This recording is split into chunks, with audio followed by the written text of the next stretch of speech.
আসসালামু আলাইকুম এভরিওয়ান। আশা করি কাছে বা দূরে যে যেখান থেকে আমার ভিডিওটি দেখছেন আল্লাহর অশেষ রহমতে সবাই ভালো আছেন, সুস্থ আছেন। ডিভাইন আর্টেন্স মম চ্যানেল থেকে আমি ডেইজি, আমি আমার পরিবার নিয়ে আলহামদুলিল্লাহ ভালো আছি, সুস্থ আছি। হাজির হয়েছি ছোট্ট একটি ভিডিও নিয়ে। আর আজকের ভিডিও আমি বিকাল থেকে শুরু করেছি। তো স্কুল থেকে বাসায় এসে খাওয়া দাওয়া সেরে রেস্ট নিয়েছি। তারপরে একটা ভিডিও এডিট করা ছিল, কিন্তু ভয়েস দেওয়া হয়নি, সেটারই ভয়েস দিচ্ছিলাম। এর মধ্যে মেয়ে এসে বলছে তাকে যেন নার্সারিতে নিয়ে যায়। তো আপনাদের ভাইয়া শুনে বলছিল তাহলে সবাই চলো বিকালে নার্সারিতে যাওয়া হবে আর বাহির থেকে ঘুরে আসা হবে। কিন্তু তখনও আমি ভয়েস দিচ্ছিলাম আর ভিডিও অনেক বড় ছিল, তো আমি বলেছিলাম ভয়েস দিয়ে তারপর যাব। তো এরই মধ্যে অনেক বৃষ্টি বাহিরে শুরু হয়ে গেছে, তো মেয়ের মনটাও খারাপ হয়ে গেছে। পরে আমি বলেছি বৃষ্টি যদি সন্ধ্যার আগে সেরে যায় তাহলে সবাই বাহিরে যাব। পরে দেখা গেছে কিছুক্ষণ বৃষ্টি হওয়ার পর বৃষ্টি থেমে গেছে। আর মাশাআল্লাহ কি বলবো, বাহিরের পরিবেশ একদম ঠান্ডা হয়ে গেছে। আসলে সব কিছু মিলিয়ে বিকালটা খুবই সুন্দর ছিল আর বাহিরে ঘুরে আসার মতো বিকালটা ছিল। তো আমি কোনো মতো বোরকা পরে সবার সাথে বের হয়ে গেলাম। আর আপনাদের ভাইয়া আগেই বলেছিল আমরা বাসা থেকে বের হয়ে কোনো রিক্সা নিব না, আমরা রেল লাইনের পাশ দিয়ে হেঁটে তারপর নার্সারির দিকে যাব। তো যেই কথা সেই কাজ, আমরা স্টেশনের পাশ দিয়ে কিছু দূর হেঁটে যাওয়ার পর একটা চায়ের স্টল পড়লো। আর আপনাদের ভাইয়া আমাকে ইনভাইট করলো আমি চা খাবো কিনা। আর আপনাদের ভাইয়ার সাথে চা খাওয়া মানেই হচ্ছে রং চা, লেবু চা, যেটা আমি বেশি একটা পছন্দ করি না। তারপরও যেহেতু সে আমাকে ইনভাইট করেছে আমি তো না করতে পারি না, আমি বলেছি চা খাবো। তো সবচেয়ে মজার ব্যাপার হলো চাটা খুবই মজার ছিল। তো চায়ের মধ্যে কালিজিরা, লেবু রস আর কি জানি দিল। তো আমরা মজা করে চা খাচ্ছিলাম। তো এই দিক থেকে তো আমরা মজা করে চা খাচ্ছিলাম। তো 2-1 মিনিট পর দূর থেকে দেখা যাচ্ছে একটা ট্রেন আসছে ঝড়ের গতিতে। ট্রেন দেখে আমি আর আপনাদের ভাইয়া দৌড়ে একটু প্ল্যাটফর্মের ভিতরে চলে এসেছিলাম। তারপরও মনে হলো ট্রেনের ঝড়ের গতিতে যাওয়ার যে বাতাস হচ্ছে আমাকে মনে হয় ছুঁড়ে ট্রেনের নিচে ফেলে দিবে।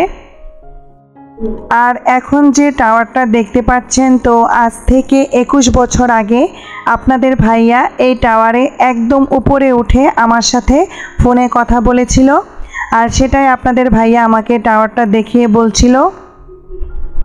তো এতক্ষণ ধরে যারা আমার ভিডিওটি দেখা শুরু করেছেন তারা একটি লাইক দিয়ে পুরো ভিডিওটি কন্টিনিউ করবেন। আর এখনও যারা আমার চ্যানেলটি ভিজিট করেননি চাইলে আমার চ্যানেলটি ভিজিট করে আমার চ্যানেলের পাশে থেকে যেতে পারেন। আর এই দিক থেকে দেখেন বাপ ছেলে রেলের উপর দিয়ে হেঁটে হিরোগিরি দেখাতে গিয়ে জিরো হয়ে গেছে। তো এরই মধ্যে আমরা সেই কাঙ্ক্ষিত নার্সারিতে এসে পড়েছি। তবে নার্সারিতে যে আশায় এসেছিলাম সেটা আর হলো না। আমার অনেক দিনের ইচ্ছে ছিল আমি একটা বাগানবিলাস গাছ কিনবো। তো বাগানবিলাস গাছের দাম এত বলেছে, দাম শুনে আমার চোখ কপালে উঠে যাওয়ার মতো। তাদের নার্সারিতে বাগানবিলাসের কোনো চারা নেই, আর যেগুলো একটু বড় কিন্তু দাম হচ্ছে 5,000, 4,000, 3,000 করে।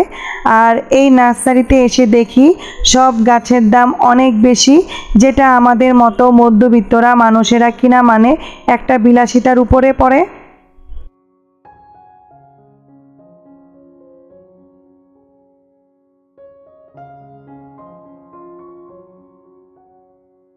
তবে এই নার্সারিতে দেখা গেছে ফুলের থেকে ফলের গাছটাই বেশি। আর এখানে যে আপু ভাইয়াদের দেখতে পাচ্ছেন, এই সামনের কয়েকটা গাছ ওনারা 1500 টাকা দিয়ে নিয়েছে। তো ভাইয়া অনেক চেষ্টা করেছিল দাম কম দিতে, কিন্তু নার্সারির যে মহিলা ওনাকে তো কিছু বলার নেই, এত চাপাবাজি করতে পারে কি বলবো। অবশেষে এই ভাইয়া 1500 টাকা দিয়ে গাছ কিনে নিল।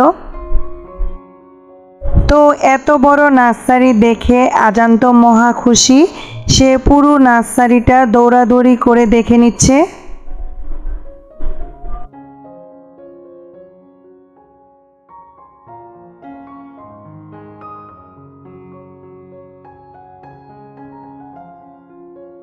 তো এই দিক থেকে আমরা পুরো নার্সারিটা ঘুরে দেখছিলাম, আর আমার মেয়ে বলছিল বাগানবিলাস গাছ কিনবো না যখন, তাহলে তাকে একটা তার পছন্দ অনুযায়ী গাছ কিনে দেই।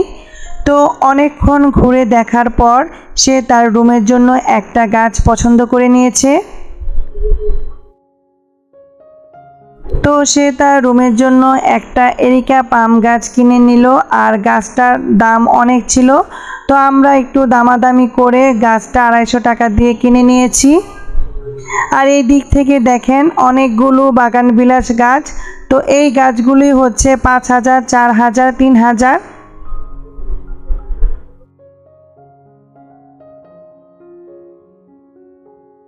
আর এই হচ্ছে এরিকা পাম গাছ। তো এখান থেকে আমরা একটা গাছ বেছে নিয়েছি। তো এই ছিল আমাদের ছোট্ট একটা ভিডিও।